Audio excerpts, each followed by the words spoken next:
Hello everyone. Last के lecture में हमने हरियाणा सिविल सर्विसेज में जो क्वेश्चन आए हुए थे ज्योग्राफी के वो सारे उसका पार्ट 1 कवर कर लिया है। नाउ ये पार्ट 2 होगा, इसमें आगे के क्वेश्चंस देखेंगे और हिस्ट्री में भी जितने क्वेश्चंस आए वो सारे मैंने भी कवर कर दिए हैं। अगर आपने वो दोनों वीडियोस नहीं देखी है तो आपको डिस्क्रिप्शन बॉक्स में लिंक मिल जाएगा, वहाँ से जाकर के पहले उन पार्ट को कवर कर लीजिए। सो यहाँ पर मैं क्वेश्चंस करूँगा और साथ के साथ आपको ये भी दिखाता चलूँगा कि किस तरह से फिजिकल ज्योग्राफी वाले क्वेश्चन में NCERT से लिया गया है। नाउ ये क्वेश्चन देखिए, ये कौन सा क्वेश्चन है? Question number 11। आपको वही स्टेटमेंट 1 और 2 दिए गए और उसके बेसिस पे आपको आंसर करना है। The pattern of movement of planetary wind is called general circulation of the atmosphere. So atmosphere का जनरल सर्कुलेशन, जो प्लेनेटरी मूवमेंट प्लेनेटरी विंड की जो मूवमेंट का पैटर्न होता है वो जनरल सर्कुलेशन कहलाता है एटमॉस्फेयर का। तो बिल्कुल सही बात है, हम सबको ये पता है कि प्लेनेटरी विंड जो मूव करती है वही एटमॉस्फेयर का जनरल सर्कुलेशन होता है। नाउ स्टेटमेंट 2 देखिए, the general circulation of the atmosphere sets in motion in the ocean water circulation which influences the earth's climate. Now ये देखिए, सो क्लास 11th की NCERT फिजिकल ज्योग्राफी का chapter 10 बहुत ही important है, atmospheric circulation and weather system. इसी में अगर आप पढ़ेंगे सो यहाँ पे जनरल सर्कुलेशन ऑफ एटमॉस्फेयर की बात की जाएगी। अब यहाँ पे साफ साफ लिखा हुआ है the pattern of the movement of planetary wind is called the general circulation of atmosphere, जो कि वर्बेटिम हमें स्टेटमेंट 1 में दिया गया था। ना आगे पढ़िए, यही जो जनरल सर्कुलेशन है एटमॉस्फेयर की वो जब मोशन में सेट करती है, set in motion the ocean water circulation which influences the earth's climate. So ये देखिए, यहाँ पूरा जो दोनों के दोनों स्टेटमेंट है वो हमें यहाँ पे दे दिए गए हैं NCERT के अंदर। तो ये क्वेश्चन ऐसे भी इजी, आप समझ गए होंगे कि जो प्लेनेटरी विंड्स के मूवमेंट की पैटर्न है वही जनरल सर्कुलेशन होती है एटमॉस्फेयर की। ना क्वेश्चन में देखते हैं। सो यहाँ पे हमने देखा कि कैसे दोनों ही स्टेटमेंट NCERT क्लास 11th की फिजिकल ज्योग्राफी से पिक किए गए हैं। सो दोनों ही स्टेटमेंट सही है। अब जब दोनों ही स्टेटमेंट सही है तो हमारे पास कौन कौन से ऑप्शन एलिमिनेट हो गए? क्या फर्स्ट ट्रू है और सेकंड फॉल्स है? नहीं, दोनों ही सही है। तो A और B तो चला गया। अब हमारे पास बचे C और D। क्या स्टेटमेंट 2 स्टेटमेंट 1 का एक्सप्लेनेशन है? क्या general circulation of atmosphere set in motion the ocean water circulation which influences the earth's climate, यानी एटमॉस्फेयर की जनरल सर्कुलेशन जब मोशन में सेट करती है ओशन वाटर के अंदर तो अर्थ की क्लाइमेट इन्फ्लुएंस होती है।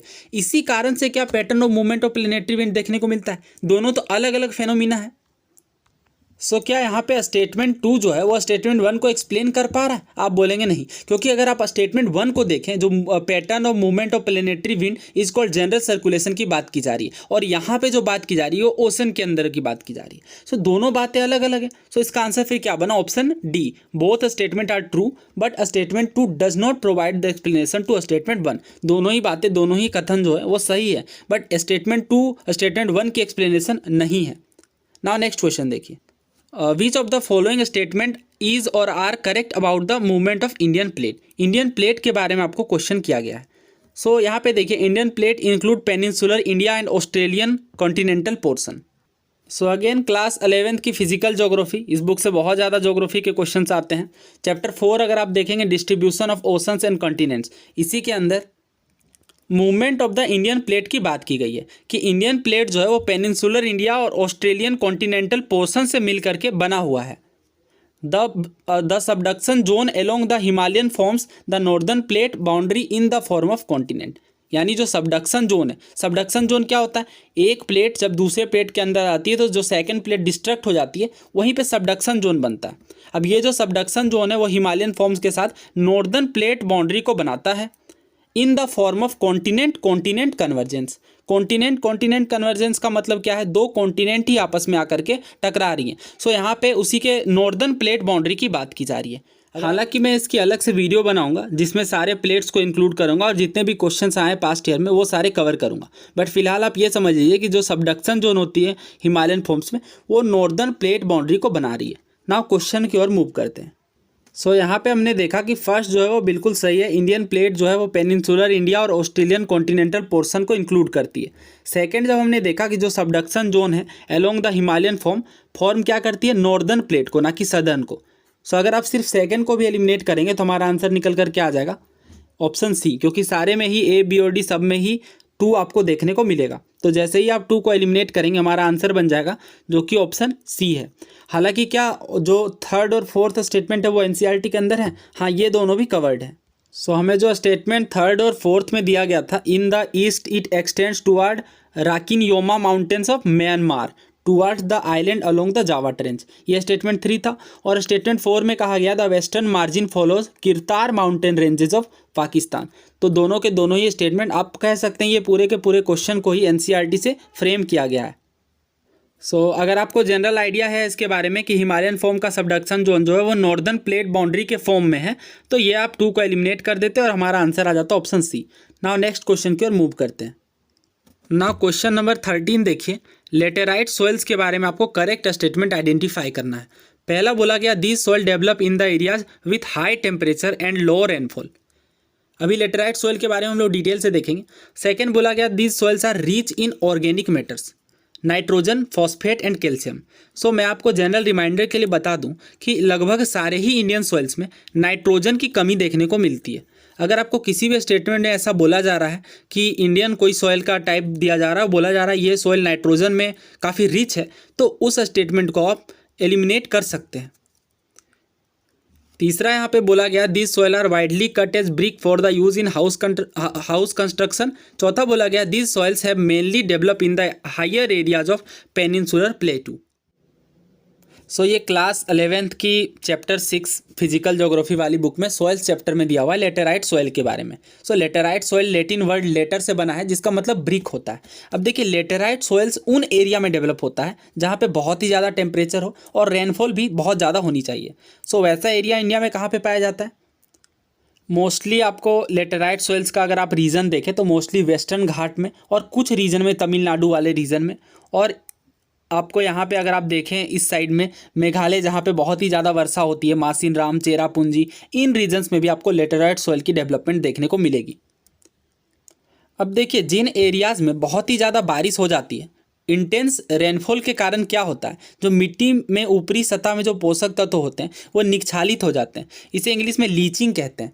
ट्रॉपिकल रेंज के कारण लीचिंग हो जाती है और लीचिंग के कारण क्या होता है, लाइम, सिलिका, ये वाले जो तत्व होते हैं वो लीच अवे हो जाते हैं, यानी ज़मीन में बारिश के कारण नीचे चले जाते हैं। And the soils rich in iron oxide and aluminium compound are left behind. और क्या बच जाते हैं? आयरन ऑक्साइड और एल्यूमिनियम। अब ऐसा क्यों होता है, ये वाले क्यों नहीं लीच हो पाते? क्योंकि ये थोड़े हैवी होते हैं। इसके अलावा फिर देखिए ह्यूमस कंटेंट जो मिट्टी में होता है वो बैक्टीरिया के द्वारा हटा दिया जाता है, यानी ह्यूमस की मात्रा भी लेटेराइट सॉइल में बहुत ही कम देखने को मिलती है। नाउ आगे देखिए, अब ये सॉइल जो होते हैं वो ऑर्गेनिक मैटर, नाइट्रोजन, फॉस्फेट और कैल्शियम, इन चीज़ों में बहुत ही पुअर होते हैं और आयरन ऑक्साइड और पोटास जैसे चीज़ों में ये ज़्यादा मात्रा में पाए जाते हैं। अब डेफिनेटली फिर कल्टीवेशन के लिए ये सूटेबल नहीं होते हैं। हालांकि मैन्योर और फर्टिलाइज़र का उपयोग करने से कुछ हद तक कल्टीवेशन किया जा सकता है। मेनली किन रीजन में? मैंने आपको दिखाया तमिलनाडु के कुछ रीजन्स में, फिर आंध्र प्रदेश और केरला में, मोर आप कह सकते हैं वेस्टर्न घाट वाले रीजन में काफ़ी ज़्यादा यहाँ पे लेटेराइट सॉइल्स देखने को मिलती है और केसेव नट क्रॉप के लिए काफ़ी ज़्यादा उपयोगी है। नाउ अगर बात करें लेटेराइट सॉइल में, इसे वाइडली कट किया जाता है as a brick and used in house construction. ठीक है, रेड कलर की मिट्टी होने के कारण और बाकी जो भी चीज़ें थोड़ी स्ट्रॉन्ग होने के कारण ये हाउस कंस्ट्रक्शन में काफ़ी ज़्यादा यूज़ किया जाता है। बहुत ही जल्द मैं सॉइल्स पर भी वीडियो लेकर के आऊँगा। उसमें आपको बताऊंगा कि कितने टाइप से सॉइल से क्वेश्चन बने हैं और मेनली सारे सॉइल के टाइप को कवर कर दूंगा एक ही वीडियो के अंदर। फिलहाल ये क्वेश्चन देखिए, लेटेराइट सॉइल के बारे में हमने देखा और उन एरिया में ये डेवलप हुआ जहाँ पे बहुत ही ज़्यादा रेनफॉल होती है, तो फर्स्ट तो बिल्कुल सही है। दूसरा बोला गया rich in organic matter, nitrogen. मैंने आपको ऐसे ही बताया था, जब हम लोग सॉइल्स के बारे में देखेंगे तो वहाँ पे मैंने आपको ये बताया कि जितने भी इंडिया के सॉइल्स हैं मोस्टली नाइट्रोजन में लेकिंग होते हैं। अगर आप सेकेंड को एलिमिनेट भी करते हैं ए, सी और यहाँ पे डी तीनों ही एलिमिनेट हो जा रहे हैं, सिर्फ और सिर्फ हमारे पास बी बच रहा है। तो इसका करेक्ट आंसर भी बी ही है, सेकंड तो गलत है। डेफिनेटली हमने देखा कि ऑर्गेनिक मैटर और ह्यूमस जैसी चीज़ों में लेटेराइट सॉइल्स लेकिंग है, कम मात्रा में पाया जाता है ना। थर्ड और फोर्थ बिल्कुल सही, हमने देखा ये हाउस कंस्ट्रक्शन के ब्रिक निर्माण में बहुत ही ज़्यादा उपयोगी है और उन एरिया में ये डेवलप हुआ है जहाँ पे पेनिनसुलर प्लेटू के हायर एरियाज में। ये चारों ही स्टेटमेंट क्लास 11th की फिजिकल ज्योग्राफी के चैप्टर 6 सॉइल से लिए गए हैं। नाउ नेक्स्ट क्वेश्चन देखिए, क्वेश्चन नंबर 15 बोला जा रहा है 2011 के सेंसस के अकॉर्डिंग इंडिया के लैंग्वेजेस को 5 डिस्टिंक्ट फैमिली में क्लासीफाई किया गया है। Indo European, the Dravidian, the Austro Asiatic, the Tibeto Burman and Semito Hamitic. अब आपको इसके बेसिस पे बताना है कि large number of speaker language family के अकॉर्डिंग किन स्टेट में पाए जाते हैं। पहला है इंडो यूरोपियन। देखिए इंडो यूरोपियन के बारे पहले समझ लेते हैं। क्लास 6 की हिस्ट्री बुक एनसीईआरटी वाली, जिसके चैप्टर 5 का नाम है what books and burials tells us. अगर आप इसमें देखेंगे सो एनसीईआरटी के इस चैप्टर के बॉक्स में आपको मिलेगा संस्कृत एंड अदर लैंग्वेजेस के बारे में। यहाँ पे बताया गया संस्कृत जो है वो इंडो यूरोपियन लैंग्वेज का पार्ट है और कुछ इंडियन लैंग्वेजेस जैसे असमिया, गुजराती, हिंदी, कश्मीरी, सिंधी और बहुत सारे यूरोपियन लैंग्वेजेस जैसे इंग्लिश, फ्रेंच, जर्मन, ग्रीक और इटालियन, स्पेनिश, ये सारे जो है वो इंडो यूरोपियन फैमिली का पार्ट हैं। अब इन्हें फैमिली इसलिए कहा जाता है क्योंकि इनमें जो ओरिजिनली जो वर्ड है वो कॉमन देखने को मिलते हैं। जैसे मातृ संस्कृत का वर्ड है, माँ हिंदी का वर्ड है और मदर इंग्लिश का वर्ड है। ठीक है, तो एक ही वर्ड से इन सारे वर्ड्स का ओरिजिन देखने को मिलता है क्योंकि वर्ड भी सिमिलर है। अब उसके अलावा और देखिए अदर लैंग्वेजेस की हम बात करें तो जैसे तिब्बतो बर्मन फैमिली के बारे में बताया गया। नॉर्थ ईस्ट एरिया जो है वो तिब्बतो बर्मन फैमिली को बिलोंग करता है। इसी तरह से आप आगे देख सकते हैं तमिल, तेलुगु, कन्नड़ और मलयालम, ये सारे जो 4 लैंग्वेजेस हैं ये द्रविडियन फैमिली से बिलोंग करते हैं। उसके आगे अगर झारखंड और सेंट्रल एशिया की बात करें तो ऑस्ट्रो ओसियाटिक फैमिली से ये लैंग्वेजेस बिलोंग करते हैं। बेसिकली यहाँ पे ट्राइबल लैंग्वेज जैसे आपकी संथाली हो गई, इस तरह की जो भाषाएं हो भाषा जो हो गई, झारखंड के मेनली ट्राइबल लैंग्वेज, ये सारे ऑस्ट्रो एशियाटिक फैमिली से बिलोंग करते हैं। ये बात ध्यान में रख लीजिए। मेनली आपको 4 ही ध्यान में रखना है। इंडो यूरोपियन जैसे हिंदी हो गई, गुजराती, कश्मीरी, सिंधी, ये सारी मेन लैंग्वेज इंडो यूरोपियन। उसके बाद सदर्न इंडिया की जो जितनी भी जितनी भी मेन लैंग्वेज है जैसे तमिल, तेलुगु, कन्नड़, मलयालम, ये किन फैमिली से बिलोंग करती हैं? द्रविडियन फैमिली से। ये 2 बातें। और नॉर्थ ईस्ट वाला जो पोर्शन है वो तिब्बतो बर्मन फैमिली से, क्योंकि आप रीजन समझ सकते हैं, बर्मा म्यांमार का पुराना नाम था, सो उस वाले रीजन से बिलोंग करती है। और उसके बाद जो ट्राइबल लैंग्वेज मेनली हो गई झारखंड की और सेंट्रल इंडिया की, वो सारी ऑस्ट्रो एशियाटिक फैमिली से बिलोंग करते हैं। सो बेसिकली एनसीईआरटी के बुक्स में इन चीज़ों को शो करने का मेरा यही मोटिव है, ताकि आपको पता चल सके कि एनसीईआरटी से भी क्वेश्चन सॉल्व हो रहे हैं। और हम लोग चूँकि एनसीईआरटी और रेफरेंस बुक्स ही जनरली पढ़ के जाते हैं, सो उन बुक से कितने सारे क्वेश्चन हो पा रहे हैं या नहीं। सो इंडो यूरोपियन हमने देखा, किन रीजन में बोला जाता बताइए? Mostly northern India, Uttar Pradesh, Maharashtra, Bihar, इन रीजन में, क्योंकि हिंदी, संस्कृत और ये सारे लैंग्वेजेस होते हैं। सो ए अगर हम 3 के साथ भी लेकर के जाएंगे तो सिर्फ हमारा आंसर यहाँ पे ए निकल करके आ जाएगा। उसके अलावा हमने द्रविडियन लैंग्वेज के बारे में देखा, सदर्न इंडिया की लैंग्वेज जैसे आंध्र प्रदेश, तमिलनाडु, कर्नाटक में जो भाषाएं बोली जाती हैं, राइट। तो यहाँ पे फिर क्या हो जाएगा? B second. मतलब आप कोई एक भी जान रहे हैं तो आपका आंसर निकल करके आ जाएगा।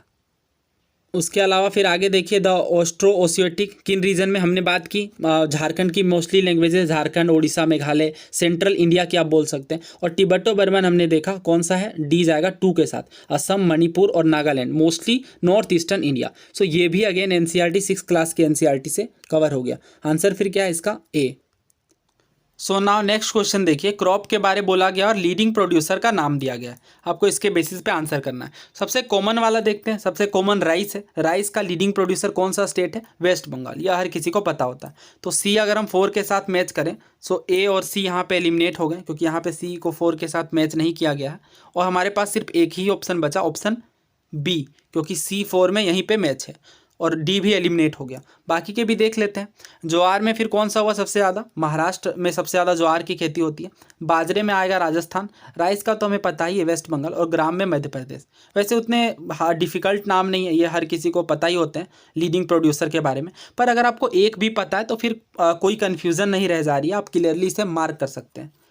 सो आपको ऐसा देख के बहुत लोग घबरा जाते हैं कि हमें चारों के बारे में तो नहीं पता, एग्जैक्टली याद नहीं आ रहा कि ज्वार में टॉप लीडिंग प्रोड्यूसर कौन है। सो आपको जो आ रहा है आप उसके साथ आगे बढ़िए, 1 या 2 ऑप्शन जरूर ही एलिमिनेट हो जाते हैं। ना नेक्स्ट क्वेश्चन देखिए, इंडियन स्टेट्स के नाम दिए गए और आपको पॉपुलेशन के अकॉर्डिंग लगाना है हाईएस्ट टू लोएस्ट। सबसे ज़्यादा हाईएस्ट पॉपुलेशन की अगर हम बात करें उत्तर प्रदेश, बट चारों में ही आपको उत्तर प्रदेश देखने को मिलेंगे। सेकंड का कौन सा है? सेकंड ऑफ कोर्स महाराष्ट्र आएगा। और थर्ड में आता है बिहार। ऑप्शन डी यहाँ पे करेक्ट है। अगर आपको मैं रिकमेंड करूँगा कि आपको हर पॉपुलेशन, एरिया, इन सारी चीज़ों में एटलीस्ट टॉप 3 स्टेट्स याद होने ही चाहिए। अगर क्वेश्चन बनेंगे तो टॉप 3 से आप आंसर एलिमिनेट करके निकाल ले जाएंगे। जैसे इस केस में है 17 का आंसर फिर क्या है? डी, उत्तर प्रदेश, महाराष्ट्र, बिहार। अगर आपको 4th का नहीं भी पता है तो आपको एक ही ऑप्शन मिलेगा जहाँ पे उत्तर प्रदेश, महाराष्ट्र और बिहार देखने को मिलेगा। नाउ नेक्स्ट क्वेश्चन देखिए, आपको नेशनल पार्क के नाम दिए गए और स्टेट के साथ मैच करना है। देखते हैं इसमें सबसे कॉमन वाला कौन सा है। बाल पक्रम है, महावीर, हरिना वनस्थली है, नामदफा और नामेरी। तो देखिए नामदफा भी हाल ही में काफ़ी ज़्यादा चर्चा में आया था। नामदफा अरुणाचल प्रदेश में है। सो सी अगर आप 4 के साथ ले जाएंगे यहाँ पे तो ए, सी और डी, सारे ही एलिमिनेट हो गए, हमारा आंसर निकल करके आ गया ऑप्शन बी। बालपक्रम, ये भी बहुत ही कॉमन है, बहुत बार एग्जाम्स के अंदर रिपीट हुआ है, पूछा गया है। मैं एक वीडियो में नेशनल पार्क के ऊपर जितने भी क्वेश्चन आए, जैसे हम लोग पहले करते आ रहे हैं वीडियोज़ में, उसमें अब मैं सारी कवर कर दूंगा।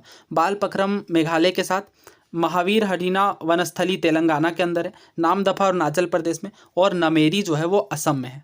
ना आपको ये बताना है कि ओरांग नेशनल पार्क किस स्टेट में है, ठीक है, ये आपको कमेंट बॉक्स में लिखना है।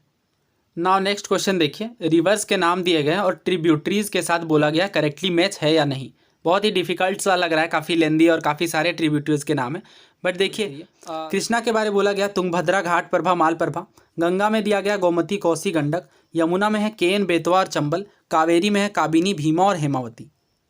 सो अब देखिए, ये क्वेश्चन आपको पूछा गया था कर्नाटक पीएससी में। वैसे बहुत सारे इस तरह के क्वेश्चन आए हुए हैं पास्ट ईयर में, मैं कभी ट्रिब्यूटरीज पे वीडियो बनाऊंगा तो सारे कवर कर दूंगा। आपको करेक्टली मैच यहाँ पे नहीं बोला गया था कि कौन सा करेक्टली मैच नहीं है। महानदी की सहायक नदी का नाम सेवनाथ है, बिल्कुल है, तो ये तो करेक्ट था। गोदावरी का वर्णा है क्या, नहीं, वर्णा तो कृष्णा की सहायक नदी है, तो ये गलत था। कृष्णा भीमा, हाँ, भीमा जो है वो कृष्णा की सहायक नदी है, सो यहाँ पे सी भी करेक्ट था। और कावेरी सुवर्णवती की सहायक नदी है। सो ये बहुत ही इंपॉर्टेंट है कि भीमा रिवर किसकी सहायक नदी है, कृष्णा की है। कॉमन भी है, बहुत ज़्यादा बार एग्जाम में रिपीट हुआ है। सो अगर आप यहाँ पे ध्यान से देखेंगे, बोला गया था कि जो भीमा है वो कावेरी की सहायक नदी है, ये तो गलत है, क्योंकि हमने देखा ये किसकी सहायक नदी, कृष्णा रिवर की। सो यहाँ पे अगर हम डी को एलिमिनेट करें तो कौन सा ऑप्शन बचेगा, क्या ए में डी है, नहीं, बी में क्या डी है, यस है। सो बी एलिमिनेट हो गया। नाउ सी भी एलिमिनेट हो गया, क्योंकि यहाँ पे भी डी है। और क्या डी ऑप्शन में डी था, जी बिल्कुल था, तो यहाँ से डी भी एलिमिनेट हो गया। हमारे पास सिर्फ एक ही ऑप्शन बचे हैं, जो कि हमारा आंसर हो गया option number A, B and C, क्योंकि जो भीमा नदी है वो कावेरी की नहीं, कृष्णा की सहायक नदी है। मैंने आपको दिखाया। अब देखिए, पीवाईक्यू दिखाने का बेसिकली मेरा मोटिव ये होता है कि आप प्रीवियस ईयर क्वेश्चन को अच्छे से एनालाइज करके जाएं। बहुत सारे, हालांकि ये और भी अदर एग्जाम्स में भी रिपीट हुआ क्वेश्चन है, सो अगर आप इस तरह से पीवाईक्यू एनालाइज करेंगे तो वहाँ से ही आपके, देखिए एग्जाम में क्वेश्चन डायरेक्टली नहीं आते हैं प्रीवियस ईयर से, बट उसके कॉन्सेप्ट अप्लाई होते हैं। जैसे अगर आपने ये पढ़ा हो कि भीमा कृष्णा की सहायक नदी है, तो यहाँ से आप एलिमिनेट कर देते हैं। हालांकि ये बेसिक एनसीईआरटीज़ में भी कवर मिल जाएगा। नाउ नेक्स्ट क्वेश्चन देखिए, बोला गया है आपको बेसिकली सदर्न इंडिया के रिवर्स का नाम दिया गया और करेक्ट ऑर्डर में लगाना है, लॉन्गेस्ट टू शॉर्टेस्ट, यानी सबसे लंबे नदी को हमें पहले रखना है। सो दक्षिण भारत की सबसे लंबी नदी गोदावरी है, सो यहाँ से आप महानदी और नर्मदा को एलिमिनेट कर देंगे। हमारे पास बचा बी और डी। अब बी और डी में देख लेते हैं, क्या कृष्णा सेकेंड नंबर पर आती है या नर्मदा, नहीं, ये सेकेंड नंबर पर कृष्णा आती है। सो हमारा आंसर फिर बन गया ऑप्शन बी। देखिए ये एनसीईआरटी में ऑफकोर्स दिया हुआ है, और आपको 1, 2 और 3 एटलीस्ट 3 लंबे से छोटे क्रम में रिवर्स के नाम सदर्न और नॉर्दर्न इंडिया और पूरे भारत के भी पता होने चाहिए। बेसिक आइडिया, ब्रीफ अंडरस्टैंडिंग भी अगर आपको होगी कि ऑफ कोर्स नर्मदा के मुकाबले कृष्णा जो है वो बड़ी ही होगी, तो वहाँ से भी आप आंसर कर लेंगे ऑप्शन बी। सो नाउ ये ज्योग्राफी का लास्ट क्वेश्चन है। हालांकि ये करंट अफेयर में भी आप बोल सकते हैं, क्योंकि रिसेंटली रामसर साइट इनमें से घोषित किया गया था। सो देख लेते हैं फिर, Nawabganj bird sanctuary, Rudrasagar lake. देखिए रुद्रसागर लेक अगर आपको याद हो तो ये यूपीएससी सिविल सर्विसेज 2022 में, यानी इसी ईयर आया हुआ है। मैंने वीडियो में कवर भी किया है, वो हुआ है पीवाईक्यू को, आप देख सकते हैं उस वीडियो को, आपको लिंक डिस्क्रिप्शन बॉक्स में मिल जाएगा। और एक वीडियो मैंने बनाया था जिसमें जितने भी रामसर साइट हैं उन सारे का लिस्ट और बहुत ही जितने इंपॉर्टेंट रामसर साइट है वो सारा ही डिस्कस किया हुआ। आप जरूर उस वीडियो को देखिए, मैं आपको रिकमेंड करूँगा आपको उससे ज़रूर नेक्स्ट ईयर, क्योंकि अभी हाल ही में देखिए 49 रामसर साइट थे, कल जो है वो 5 और बढ़ गए, ये 54 हो गए हैं। सो अगर आप उस वीडियो को देख लेंगे तो बहुत सारी चीज़ें आपको क्लैरिटी हो जाएगी।